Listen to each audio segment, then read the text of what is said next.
5 సంవత్సరాల నుంచి లోపల భయపడటం తప్పించి ఇంక నేనేం చేయట్లేదు. ఒకరోజు అనిపించింది, భయం తీసి పక్కన పెట్టి ఏదైతే అదైంది స్టార్ట్ చేసేద్దామని చెప్పి ఈవెంట్ మేనేజ్మెంట్ స్టార్ట్ చేశాను.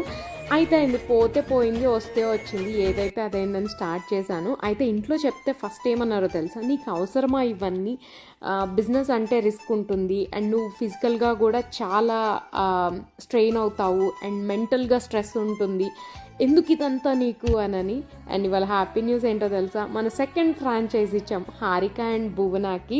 హారిక నా క్లయింట్ అండి, ఒకప్పుడు ఒక ఈవెంట్ చేశాను నేను తనకి, తను చాలా ఇంప్రెస్ అయ్యి అండ్ మేము ఎంత మంచి ఫ్రెండ్స్ అయ్యామంటే ఇవాళ నా డ్రీమ్ బిగ్ డెకోస్ ఫ్యామిలీలో తను కూడా ఒక మెంబర్ అయింది. హారిక అండ్ భువన తన ఫ్రెండ్.